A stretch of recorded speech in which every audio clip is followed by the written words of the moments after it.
Alô pessoal, mais um vídeo aqui no canal, um vídeo muito bom de ser falado. Fim de tabu, Flamengo voltou a vencer o Juventude no Alfredo Jaconi depois de 28 anos. Por falar em tabu, Felipe Luiz está se tornando destruidor de tabu, porque antes era o Red Bull Bragantino, lá em Bragança Paulista, quase 30 anos sem vencer o Bragantino lá. Felipe Luiz foi lá e venceu. Juventude no Alfredo Jaconi, 28 anos. Felipe Luiz foi lá e venceu. E eu li aí nas redes sociais que o Flamengo não vence o Estudiantes há 33 anos. Chegou o momento, Felipe Luiz, mais um tabu para ser quebrado. Mas antes de falar de Flamengo e Estudiantes, vamos falar do jogo entre Juventude e Flamengo. Jogo que o Flamengo venceu por 2-0. Eu vou trazer aqui as minhas análises. Teve jogador que não foi bem, teve jogador que foi muito bem, teve jogador fazendo gol pela primeira vez com a camisa do Flamengo, teve isso tudo e teve vitória do Flamengo, que agora chega a 50 pontos no Campeonato Brasileiro. Antes de começar a nossa análise, aquele pedido para você se inscrever no canal, soltar o dedo no like, ativar a notificação e também compartilhar esse vídeo com todos os amigos, com as amigas, com os familiares, para todo mundo ver que o tabu lá no Alfredo Jaconi chegou ao fim. Enfim, Felipe Luiz conseguiu essa proeza para a gente. Vamos para a nossa análise. Antes de mais nada, eu vou trazer os números aqui do jogo segundo o SofaScore. O Flamengo teve 74% de posse de bola, tá? É um número assim impressionante, jogando na casa do adversário. Grandes chances, 2 para o Flamengo, 0 para o Juventude. Total de chutes, 13 do Flamengo, 6 do Juventude. Defesas do goleiro, 1 do Flamengo, 2 do Juventude. Escanteios, 7 do Flamengo, 6 do Juventude. 16 faltas do Juventude e apenas 12 do Flamengo. O Flamengo deu 648 passes e o Juventude apenas 219. O Flamengo desarmou 18 vezes, mesmo tendo mais posse de bola, ficando mais com a bola, tocando mais a bola. O Flamengo teve mais desarme que o Juventude, que teve 17. Faltas, o Flamengo fez 16 e o Juventude 12, cartão amarelo, 2 para cada lado. Pessoal, é o seguinte, o Flamengo foi muito melhor que o Juventude no Alfredo Jaconi. A escalação, eu vou discordar do Felipe Luiz quando ele coloca o Alan. Ah, Vini, mas você está sendo engenheiro de obra pronta, o Alan não foi bem, por isso que você está falando. Não, a escalação saiu, não fiz nenhuma crítica nas redes sociais, porque eu adotei essa estratégia, digamos assim, porque eu não acho justo criticar a escalação, tendo em vista que o Felipe Luiz ou qualquer outro treinador conhece muito mais o elenco. Mas aconteceu aquilo que eu já imaginava. Com o Alan no meio de campo, o meio de campo do Flamengo fica muito mais lento. Não ganha basicamente em nada se o De La Cruz estivesse à disposição. Por outro lado, o Saul novamente fazendo uma grande partida com a camisa do Flamengo. Por falar em Saul, palmas para a diretoria do Flamengo, para o técnico Felipe Luiz, para o José Boto, para todos envolvidos nessa contratação. Um jogador de altíssimo nível que chega, entre aspas, de graça ao Flamengo. O Flamengo não pagou a nenhum clube para contratar o Saul. E o Saul, ele chega para brigar pela titularidade com o Pulgar, por exemplo. Porque para mim o Jorginho é titular absoluto. Para mim isso aí é indiscutível. A dúvida é quem será a dupla do Jorginho? Saul ou o Pulgar, que está retornando agora de lesão? A ver. Quem tem a ganhar é o Flamengo, porque os dois jogadores jogam muita bola. O Arrascaeta, não é porque ele fez um gol, mas botou uma bola na trave, uma cobrança de falta lindíssima, jogando muita bola novamente. E por falar em Arrascaeta, os números dele na temporada são absurdos, gente. Só para vocês terem noção. O Arrascaeta em 2025, 43 jogos, 18 gols. Ele igualou o número de gols da temporada mais artilheira dele, que foi 2019, que ele fez 18 gols na ocasião. 13 assistências até agora. Só no Brasileiro ele tem 20 jogos, 13 gols e 10 assistências. Artilheiro do Flamengo e vice-artilheiro do Brasileirão. Líder de assistências do Brasileirão. O Arrascaeta está comendo a bola. Por outro lado, o Luiz Araújo não fez uma boa partida, muito pelo contrário. Teve um lance, inclusive, que ele saiu na ponta direita, ele poderia ter rolado para trás, que o Arrascaeta estava sozinho.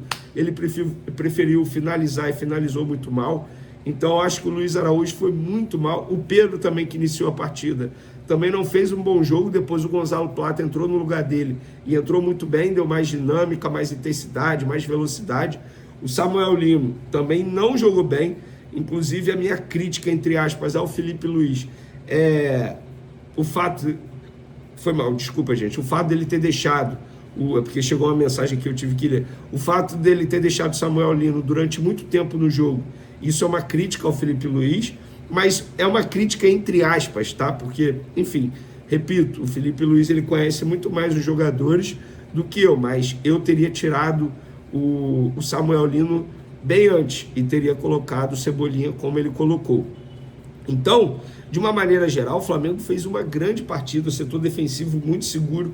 Gostei do Danilo, que na ausência do Léo Ortiz entrou ali no time titular e conseguiu dar bons passes, quebrando linha, tal como o Léo Ortiz, mesmo sendo zagueiro, faz. O Léo Pereira é muito firme também.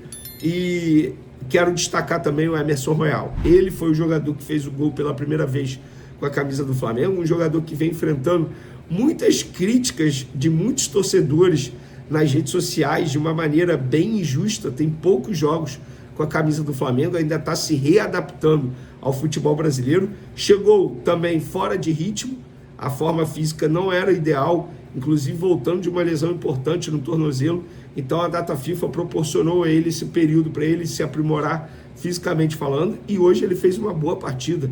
Repito, não só pelo gol, mas a parte defensiva dele, a parte ofensiva, quando ele foi ao ataque, ele foi muito bem.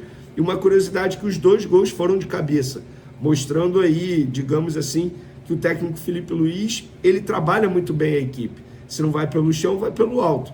E o Arrascaeta fazendo gol de cabeça, isso me chama muita atenção. Ele vive uma fase muito boa, artilheira, e até gol de cabeça o Arrascaeta está fazendo. O Emerson Royal fazer gol de cabeça não é nenhum absurdo, ele já havia feito em outros momentos, em outros clubes, mas de uma maneira geral, gente, eu gostei demais do Flamengo. Foi uma boa partida, não foi um espetáculo, longe disso, mas foi o suficiente para quebrar um tabu e botar o Flamengo na liderança ali com 50 pontos. Era um jogo muito importante, porque o Palmeiras havia vencido o Internacional e estava 46 pontos, tinha chegado a 46 pontos, o Flamengo com 47. Se perdesse esse jogo, ficaria só 1 ponto na frente do Palmeiras, sendo que o Palmeiras tem um jogo a menos que o Flamengo. Então essa vitória foi muito importante. O Cruzeiro joga nessa segunda, se o Cruzeiro vencer o Bahia, chega a 47 pontos, mas fica com 23 jogos, tá? Tem um jogo a mais que o Flamengo. O Flamengo ainda tem um jogo a cumprir, que é contra o Sport. Então é para o torcedor rubro-negro comemorar bastante. É uma vitória que dá mais confiança ainda para um jogo extremamente importante para o Flamengo da quinta-feira contra o Estudiantes pela Libertadores. Relação para o jogo de quinta, mas obviamente que esse resultado motiva muito, né? Pelo fato de ter quebrado esse tabu. Sim, nós pensamos jogo a jogo. E eu falei para eles durante essa última semana agora, antes desse jogo, que quando eu vi os treinos que eles fizeram durante a data FIFA, me deu muito o que pensar, né? Porque jogadores que já estão numa temporada aí com 9 meses, ninguém alega cansaço, todos querem treinar, todos competiram ao máximo durante a semana. Foi um nível muito alto de treinamentos. E falei para eles que esse grupo, quando você vê isso no treinamento, cada vez que as pessoas contagiam, é um grupo que quer fazer história. Só tem muito barulho, tem como fechar, por favor, a porta aí atrás?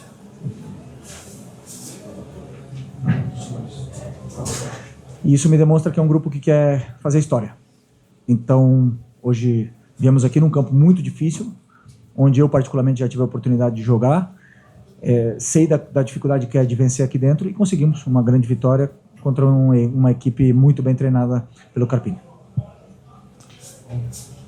Felipe, Simon Ledo, do Coluna do Fla. Você falou agora, e sempre repete isso, né, de que pensa jogo a jogo, né? Ficou então essas 2 semanas planejando Juventude, ou já havia um estudo em cima do próximo jogo, que é considerado o mais importante do ano agora, que é contra o Estudiantes na quinta-feira? Ou a partir de agora que você vai focar no Estudiantes em 4 dias? Você fala bem quando você diz que é o jogo mais importante do ano. Para mim sempre o próximo é o mais importante, mas dado o valor do quartas da Libertadores contra Estudiantes, depois de uma temporada incrível que nós estamos fazendo, claro que é o jogo mais importante do ano. Mas eu, sinceramente, só preparei o jogo do Juventude. Fiz tudo pensando em como vencer o Juventude. A partir de amanhã começaremos a estudar e trabalhar para ver quais são as melhores soluções para poder encarar o Estudiantes, que sem nenhuma dúvida é um grande adversário, e principalmente equipes argentinas que competem tão bem. Temos aí o exemplo do Central Córdoba na fase de grupos. Felipe, aqui na frente, tudo bem? Boa tarde. Gabriel Orff, canal Paparazzo Rubro Negro e Revista Placar. Felipe, queria te perguntar sobre um jogador em específico. Claro que o elenco todo fez uma boa partida, mas sobre o Saul. O Saul, que vem sendo destaque mais uma vez, já foi destaque em vários jogos esse ano. Chegou hoje de manhã aqui em Caxias do Sul, uma logística diferenciada, ou seja, podia até estar cansado de um voo, não sei o quê, mas entrou em campo, foi um dos destaques da partida, deu uma assistência para o Arrascaeta no primeiro gol. Como é que você vê a evolução desse jogador desde que ele chegou aqui ao Flamengo, que é um jogador europeu, talvez não conhecesse tanto assim esse calendário do futebol brasileiro? Como é que você vê a evolução do Saul aí nos últimos tempos? Obrigado. Eu vejo que estamos vendo o melhor Saul, talvez o melhor Saul da sua carreira, né? E isso é muito mérito dele, é mérito também, obviamente, do clube, de acreditar em poder recuperar o potencial desse jogador, que todo mundo sabe, não preciso falar a carreira que o Saul teve, o jogador importantíssimo que ele foi em todos os lugares que ele passou, e principalmente a história que ele tem no Atlético de Madrid. Mas recuperar a melhor versão do Saul era um desafio e passava por ele, né? E ele está num nível altíssimo, altíssimo. Eu acredito que sempre você ter um filho motiva muito, e não esperava também que depois de todo esse esforço de acordar 4 da manhã, pegar 2 voos, chegar até aqui e jogar do jeito que ele jogou os 90 minutos, que desse com essa facilidade, mas foi. Isso demonstra que é um jogador totalmente diferenciado e temos muita sorte de tê-lo aqui conosco. Felipe, aqui. Boa noite já. Felipe, ontem saiu a informação que você recebeu uma proposta do Fenerbahçe para ir para o lugar do Mourinho. Eu imagino que para qualquer profissional do futebol, uma proposta da Europa balance. E a informação que saiu é que você nem quis ouvir, não quis abrir negociação com a equipe turca. Eu queria saber o quanto da sua identificação com o Flamengo, você que é torcedor do Flamengo desde criança, você que tem uma história como jogador e está construindo agora uma história como técnico, pesou na sua decisão de permanecer no Flamengo e recusar essa primeira proposta da Europa? Obrigado. Bom, primeiro, que quando ligam outros clubes interessados, isso me deixa, não posso mentir, me deixa feliz, porque vejo que existe um reconhecimento no nosso trabalho e no que está sendo feito no dia a dia, né? Mas não é o momento. Não era o momento. Eu sei o meu objetivo, tenho claríssimo, tenho traçado tudo que eu quero para minha vida, para minha carreira, e não era o momento. E também, obviamente, que eu tenho um compromisso com esses jogadores, com o clube, e eu pretendo honrá-lo. Felipe, aqui. Boa noite. Letícia de Almeida, BTB Esportes.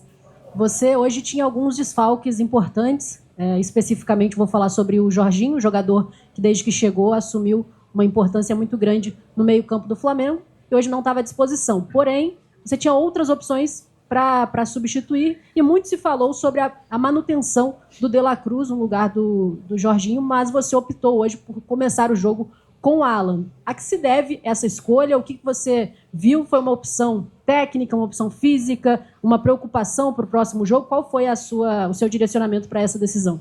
Obrigado.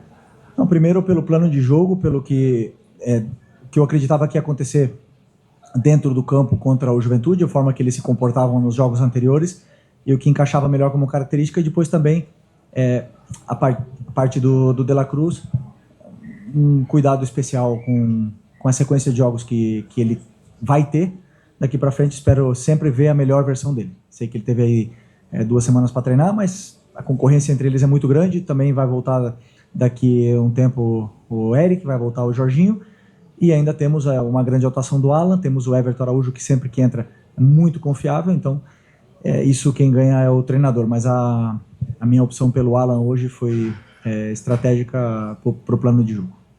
Felipe, aqui atrás, Leonardo, Rádio Gaúcha. Você usou há pouco a expressão temporada incrível. É possível manter esse nível de desempenhos e resultados até o final da temporada, agora com os jogos mais próximos?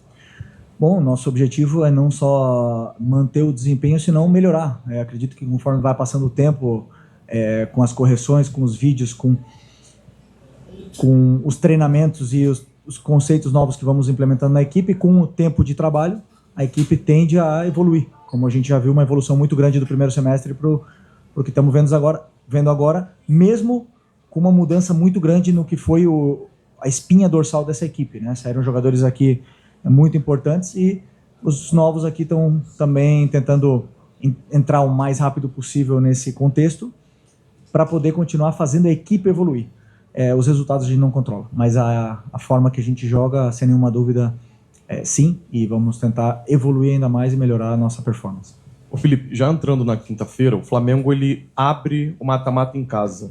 A gente tem visto muitos torcedores, até a própria imprensa, nós, falando que é importante fazer um resultado um pouco mais elástico em casa. A comissão pensa assim, os jogadores têm pensado assim, que é importante olhar para esse jogo em casa e tentar resolver dentro de casa, porque jogar na Argentina é sempre muito difícil em busca do tetra?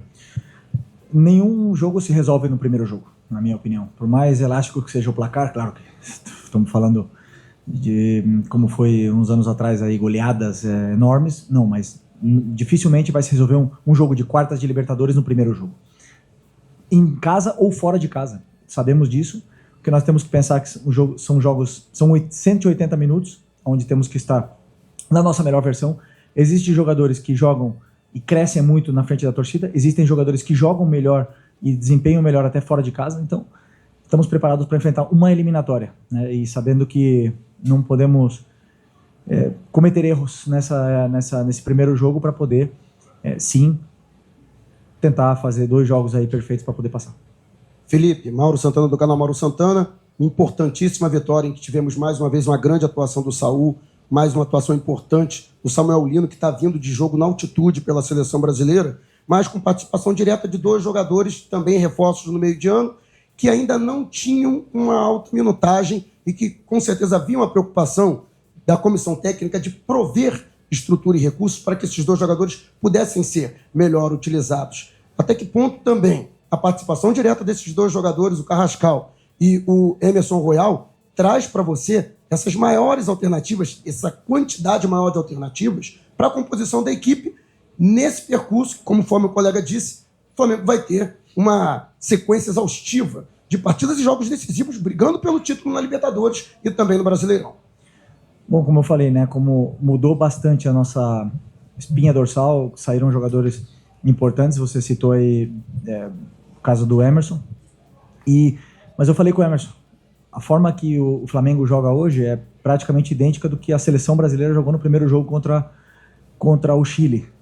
E é melhor do que isso para ele poder entender o modelo, entender o conceito, e que isso vai potencializar muito ainda as características que ele tem, que ele vai oferecer muito para a equipe, conforme forem passando os jogos, ele vai se sentir cada vez melhor. O gol hoje aumenta mais a confiança dele. Eu não tenho dúvida que vai voltar a ficar no radar da seleção, né? Então, é muito importante que ele entenda o mais rápido possível. Tivemos essas 2 semanas agora para treinar, onde ele pôde somar esses minutos e beber do conteúdo tático, e hoje cumpriu à perfeição tudo que pedimos para ele. E o Carrascal é praticamente a mesma situação, um jogador que compete por posição originalmente com a Arrascaeta, que vive a sua melhor fase, muito difícil para um jogador que chega com a qualidade e a importância que ele tem, competir com um dos melhores jogadores do Brasil no momento, se não o melhor. Mas também sabemos que ele pode render e performar em outras posições, pode jogar na direita, pode jogar no ataque, então, claro que estamos tentando dar todo o carinho para ele poder se soltar e se adaptar o mais rápido possível, porque é um jogador, como eu já falei para vocês, que tem muito talento. Felipe, você teve o retorno antecipado de 2 jogadores agora na data FIFA, né? O Arrascaeta e o Varela. O Varela teve a lesão em si, mas o Arrascaeta não. Vem para as condições físicas. Eu queria saber para você da importância do retorno antecipado desses jogadores, especialmente do Arrascaeta, que jogou hoje, e se foi um pedido seu, se teve alguma conversa com o Bielsa, como é que foi essa situação? Não teve nenhuma conversa na qual eles entenderam. Primeiro, o Varela tá com uma pubalgia, tá com algum problema onde não poderia jogar o segundo jogo com a seleção do Uruguai. E o Arrascaeta, eles entenderam pela sequência de jogos que ele vinha tendo, e também acho que pelo momento que o Uruguai pôde se permitir o luxo de trocar e liberar esses jogadores que vêm sendo mais utilizados, e na qual agradecemos bastante. Vemos que o Arrascaeta fez um jogo com a seleção no nível esplêndido outra vez, e quem ganha somos todos nós. Flamengo ganha, Uruguai ganha, e o futebol, né, de ver um jogador que está performando desse nível. E também vimos o Vinha voltar a ter minutos e jogar muito bem também no jogo contra o Chile. Então, a relação mesmo sem se falar com o Uruguai está sendo muito boa. Tô trazendo uma tonelada de notícia rubro-negra.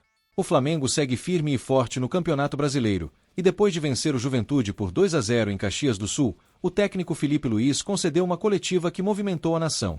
Além de exaltar a entrega do elenco nos treinos e durante a semana, o treinador comentou sobre a proposta que recebeu do Fenerbahçe, da Turquia, e explicou por que recusou. Não era o momento. Felipe deixou claro que está totalmente comprometido com a temporada e com os jogadores, reforçando que o grupo rubro-negro busca fazer história, e cada treino é encarado com intensidade máxima, algo que se reflete diretamente dentro de campo. Durante a coletiva, Felipe Luiz destacou o alto nível de intensidade dos treinos do Flamengo, mesmo durante a data FIFA, quando parte do elenco estava ausente. Segundo ele, a dedicação do grupo é impressionante, ninguém alega cansaço, todos querem competir e superar limites. Quando você vê isso no treinamento e como as coisas contagiam, é um grupo que quer fazer história, afirmou o treinador. Essa dedicação é refletida em campo, mostrando que cada vitória, cada ponto conquistado no Brasileirão e nas competições internacionais, é fruto de trabalho árduo e de um comprometimento coletivo que contagia todos ao redor. Além de falar sobre a entrega do elenco, Felipe Luiz comentou sobre a proposta do Fenerbahçe. O treinador admitiu que se sente reconhecido internacionalmente e que outras equipes ligarem é motivo de orgulho, mas ressaltou que o momento não é propício para sair do Flamengo. Eu sei o meu objetivo, tenho claríssimo tudo o que eu quero para minha vida e minha carreira. Não era o momento. Obviamente que tenho um compromisso com esses jogadores e esse clube e quero honrar, explicou. A recusa reforça que a prioridade do técnico é a temporada atual e a continuidade de um trabalho que vem rendendo resultados expressivos. Com a vitória sobre o Juventude, o Flamengo chega aos 50 pontos, mantendo a liderança isolada do Campeonato Brasileiro, com ainda um jogo a menos que o Palmeiras, segundo colocado, que soma 46 pontos. O Cruzeiro, que entra em campo nesta segunda-feira, permanece em terceiro com 44 pontos. O técnico Felipe Luiz destacou que cada partida é planejada com foco total, jogo a jogo, e que o principal objetivo da equipe é manter a consistência e a performance alta, visando não apenas o Brasileirão, mas também os desafios internacionais que o clube enfrenta. Mesmo com a vitória sobre o Juventude, Felipe Luiz já aponta para o próximo grande desafio, as quartas de final da Libertadores contra o Estudiantes, no Maracanã. Para o treinador, esse confronto é o mais importante da temporada, mas ele reforça que só agora começará a preparar o time para encarar os argentinos. Fiz tudo pensando em como vencer o Juventude. A partir de amanhã, começaremos a estudar e trabalhar para ver as melhores soluções para encarar o Estudiantes, disse Felipe, mostrando que a mentalidade rubro-negra segue focada e disciplinada, preparando o elenco para cada detalhe do confronto internacional. Felipe Luiz deixa claro que sua prioridade é honrar o compromisso com o Flamengo e com os jogadores, mesmo com o reconhecimento internacional chegando. O trabalho intenso nos treinos, a entrega dentro de campo e o planejamento estratégico jogo a jogo mostram que o rubro-negro tem uma equipe sólida, preparada para os desafios do Brasileirão e da Libertadores. A nação agora acompanha de perto, sabendo que cada decisão do técnico está alinhada com a história que o Flamengo quer escrever nesta temporada, mantendo a liderança, respeitando os adversários e mirando sempre a glória máxima do clube.